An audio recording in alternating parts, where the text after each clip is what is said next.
አፍሪካውያን ሙስሊሞች በተለይም ደግሞ እናንተ ኢትዮጵያውያን ከአላህ ምን አገኝበት ብላችሁ ነው የምታመልኩት? ሰላም ለእናንተ ይሁን። እንዴት ናችሁልኝ? እኔ እግዚአብሔር ይመስገን ሰላም ነኝ። በተለይም ኢትዮጵያውያን ሙስሊሞች እንዲሁም ደግሞ አፍሪካውያን ከአላህ ምን አገኝ ብላችሁ ነው የምታመልኩት? ምክንያቱም አላህና መልእክተኛው ነው ብላችሁ የምትሉት መሐመድ ጥቁር ሰዎችን አይወድም። እንደሚታወቀው ደግሞ እኛ ኢትዮጵያውያን ጥቁሮች ነን አይደለ? በተለይም ደግሞ አፍሪካውያን ያው እኛ ኢስት አፍሪካ ስለሆነን የአፍሪካ ሀገራት አንዷ ከሆነችው ኢትዮጵያ ስለሆነች ምን አገኝ ብላችሁ ነው አላህን የምታመልኩት? ምክንያቱም አይወዳችሁም። ጥቁር ሰዎችን አይወድም መሐመድና አላህ። ስለዚህ ምን አገኝ ብላችሁ ነው የምታመልኩት? እስኪ አንዳንድ ሐዲሶችን እንመልከት። በዚህ በምሽካት አልሚሳቢህ 119ኛው ሐዲስ ቁጥር ላይ እንዲህ የሚል ቃል አለ። አቡ ደርዳ የአላህ መልእክተኛ እንዲህ ብለዋል አለ። አላህ አዳምን በፈጠረ ወይም ደግሞ አደምን ማለት ነው ሲፈጥር የአደምን ቀኝ ትከሻውን መታው፣ ዘሩም እንደ ትንሽዬ ጉንዳን ነጭ መልክ ያለው ሆነ። ግራውንም ትከሻውንም መታው፣ ዘሩንም እንደ ከሰል ጥቁር አድርጎ አወጣ።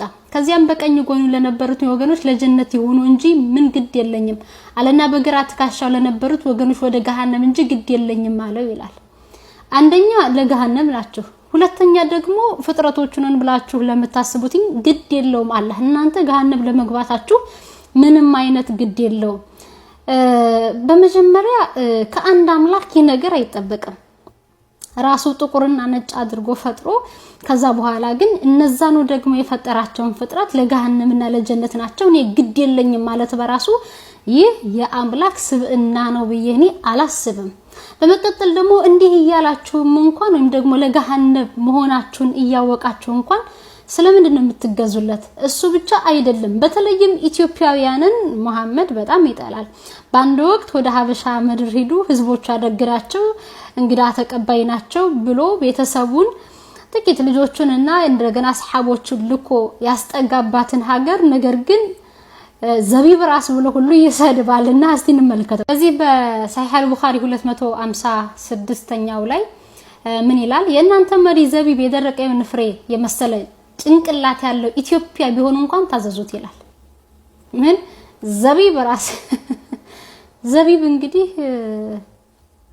አስቡት፣ ዘቢብ ራስ ብሎ እየተሳደበ ከዛ ደግሞ ታዘዙትም ጭምር ይላልና በተለይም ለኢትዮጵያውያን በተለይም ደግሞ ለጥቁሮች ለባሮች በጣም ጥላቻ ነበረበት መሐመድ። ጥቁሮችን በጣም ይጠላል።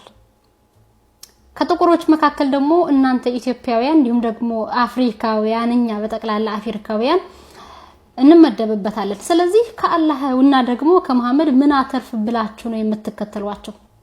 አላህን እንደ አምላክ እንደገና ደግሞ መሐመድን እንደ አምላክ መልእክተኛ ነው ብላችሁ የምትቀበሏቸው ምን አገኝ ብላችሁ? እኔ በበኩሌ ይህ አምላክ ነው ይህኛም ደግሞ የአላህ መልእክተኛ ነብይ ነው ብዬ አልቀበለው። እውነትላችኋለሁኝ የዓለማቱ ሁሉ አምላክና ንጉስ የሆነው ጌታችን መድኃኒታችን ኢየሱስ ክርስቶስ እና የሱ መልእክተኞች የሆኑት ግን እንዲህ ይሏችኋል። በዚህ በትንቢተ ሕዝቅኤል ምዕራፍ 18 ቁጥር 23 ላይ ምን ይላል መሰላችሁ? በውኑ ኃጢያተኛ ይሞት ዘንድ ፈቅዳለሁን ይላል ጌታ እግዚአብሔር፣ ከመንገዱ ሲመለስና በህይወት ይኖር ዘንድ አይደለምን ይላል። አይደለም ራሱ ፈጥሮ ገሃነም ሊወረውርና ደግሞ ግድ የለኝም ሊል ይቅርና ኃጢያተኛ እንኳን ቢሆን ተፈጥሮ ኃጢያተኛ እንኳን ቢሆን ራሱ እስኪመለስ ድረስ እግዚአብሔር አምላካችን ይጠብቀዋል፣ ምህረቱንም ከሱ ያርቅም፣ እንደውም እንዲመለስለት ሁሉ ይፈልጋል። በዚህ ብቻ አይደለም እንዲህ ይላል ደግሞ ትንቢተ ሕዝቅኤል ምዕራፍ 18 እዚሁ ምዕራፍ ላይ ቁጥር 28 ላይ አስቦ ከሰራው በደል ሁሉ ተመልሰዋልና ፈጽሞ በህይወት ይኖር እንጂ አይሞትም ይላል። ኃጢያተኛ እንኳን ራሱ ኃጢያት መስራቱን አምኖ ቢመለስ ወደ ህይወት ይመልሰዋል እንጂ አይገለውም። እንኳን ራሱ ፈጥሮ ወደ ገሃነም ሊያስገባው ይቅርና ማለት ነው። እንደገና አሁንም በትንቢተ ሕዝቅኤል ምዕራፍ 33 ቁጥር 11ኛው ላይ እንዲህ እያለ ይናገራል እግዚአብሔር አምላካችን፣ እኔ ሕያው ነኝና ኃጢያተኛው ከመንገዱ ተመልሶ በህይወት ይኖር ዘንድ እንጂ ኃጢያተኛው ይሞት ዘንድ አልፈቅድም ይላል ጌታ እግዚአብሔር። የእስራኤል ቤት ሆይ ተመለሱ፣ ከክፉ መንገዳችሁ ተመለሱ፣ ስለምንስ ትሞታላችሁ በላቸው እያለ ይናገራል ማለት ነው። ኃጢያተኛ እንኳን ራሱ በኃጢያቱ እንዲሞት አይፈቅድም እግዚአብሔር አምላካችን። እንኳን ራሱ ፈጥሮ ወደ ገሃነም ሊያስገባ ይቅርና እሱ ብቻ አይደለም የኛ አምላክ ልዑል እግዚአብሔር አምላካችን ክርስቶስ በቀለም በጎሳ የሚለያይ አይደለም። ወይም አንተ ጥቁር ነህ አንተ ነጭ ነህ ወይም ደግሞ አንተ ኢትዮጵያዊ ነህ አንተ አረብ ነህ ብሎ ወደ ገሃነም የሚከት አይደለም የኛ አምላክ። ይልቁንም እንዲህ አይነት ነው የኛ አምላክ። ምን ይላል መሰላችሁ? የሱ መልእክተኞች የሆኑት እንኳን ራሱ ማለት ነው ሐዋርያው ቅዱስ ጳውሎስ ብርሃናተ ዓለም የሆነው በዚህ በአንደኛ ቆሮንቶስ መልእክቱ ምዕራፍ 12 ቁጥር 12 ጀምራችሁ ተመለከቱት። ምን ይላል መሰላችሁ?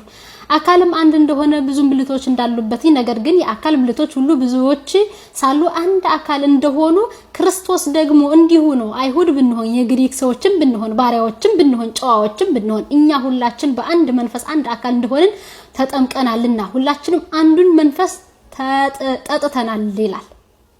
ሁላችንም አንዱን መንፈስ ጠጥተናል። አንዱን የእግዚአብሔር መንፈስ የሆነውን ጠጥተናል። አያችሁ አይሁድም ይሁን ግሪካዊም ይሁን እስራኤላዊ ይሁን ምንም ይሁን በክርስቶስ ግን ምንድነን? አንድ ነን። ባሪያም እንኳን ቢሆን እናንተ ጋር ስንመጣ ግን መሐመድ ባሮችን ይጠላል። እንዲያውም ማለት ነው እንዲያውም በአንድ ባሪያ ሁለት ቋቁሮች ባሪያ እንኳን ይወስድ ነበር መሐመድ። እሱ ብቻ አይደለም ባሮች ከሆኑት መካከል ኢትዮጵያዊው ቢላል ነው እንግዲህ አይደለ? በታሪክ ደረጃ እንኳን ስንመለከተው እንግዲህ በኢትዮጵያ ደረጃ በብዛት የሚነሳው ቢላል ነው አይደለ? እንዲያውም በአዛን ደረጃ የመጀመሪያው አዛኝ እሱ ነው ተብሎ ነው የሚታወቀው አይደለ? እናንተ ስትናገሩን በታሪክ ግን ደግሞ ልዩ ሰው ነው ተብሎ ከባርነት አልወጣም። ዘላለሙን ባሪያ ሆኖ እንዲሞት እንዲያውም መጨረሻውን ደግሞ በስደት በሶሪያ ተሰዶ እንዲሞት ነው የሆነው ቢላል። ትልቅ ቦታ አለው ተብሎ የሚታሰበው በኢትዮጵያውያን ሙስሊሞች ዘንድ ተከብሮ አልሞተም። አያችሁ? ምክንያቱም ለባሪያ እና ለሌላ ሰው ያለው ቦታ መሐመድ ልክ ስላልሆነ የኛ እግዚአብሔር ግን ባሪያም ይሁን አይሁዳም ይሁን ግሪክም ይሁን አንድ ነው በክርስቶስ። እሱ ብቻ አይደለም። አሁንም በገላትያ መልእክቱ ምዕራፍ 3 ቁጥር 28 ላይ ሐዋርያው ቅዱስ ጳውሎስ እንዲህ ይላል አይሁዳዊ ወይም የግሪክ ሰው የለም ባሪያ ወይም ጨዋ ሰው የለም ወንድም ሴትም የለም ሁላችሁ በክርስቶስ ኢየሱስ አንድ ሰው ናችሁና ይላል። ሁሉም ባሪያ ነው ጨዋ ነው ንጉስ ነው ነገስት ነው እገሌ ነው የለም ሁሉም በክርስቶስ ምንድነው አንድ ነው ማለት ነው። እናንተ ጋር ግን ስንመጣ እንዴት ነው? ባሪያ እንኳን ለራሱ በጁማዓ ቀን እንኳን እንዲሰግድ አይፈቀድለትም። በሐዲስ ላይ አንድ ሐዲስ አለ በዛ ላይ 4 ነገሮች በጁማዓ እንዳይሰግዱ የተከለከሉ አሉ። ከነሱ መካከል አንደኛው ባሪያ ነው፣ ሁለተኛው ሴት ናት፣ ሶስተኛው ህፃናት ናቸው፣ አራተኛው ቁስል ያለበት ሰው ነው። ከነዚህ መካከል እንግዲህ ባሮች አሉ። ባሮች በጁማዓ ቀን እንዲሰግዱ አልተፈቀደላቸው። እነሱ እኩል ሰው አይደሉም። እነሱ አምልኮ መፈጸም አይችሉም። አላህን ማምለክ አይችሉም። እንግዲህ የሐዲስ መቼስ የአላህ ቃል ነው አይደል እንዴ? መሐመድ አላህ ካላለው በቀር መናገር አይችልም አይደል? እናንተ እንደምትሉት እንደውም ሁሱ እንዳለኝማ የሆነ ጊዜ ከቤቱ ገብቼ እኩል ከቁርአን ጋር አብሮ የወረደ ነው ሐዲስ ነበር ያለኝ። ስለዚህ ያ ማለት የአላህ ቃል ነው ማለት ነው ሐዲስን። እነዚህ ባሮች ምን አደረጉ? ወደው ነው ባሪያ የሆኑት? ባሪያ ሆኖ ተፈጥረው ነውስ? ለነገሩ አስቀድሞ ወስኖባቸው ስለሆነ በ40 ቀናቸው የተፈጠሩት እውነትም ባሪያዎች ሆነው የተፈጠሩት እንደናንተ እንደ አላህ አስተሳሰብ ማለት ነው። ነገር ግን ወደዚህ እኩል አይን ወደሚያይ አምላክ እንድትመጡ በብርሃኑ እንድትመላለሱ እንላችኋለን። ሰላማችሁ ይብዛ።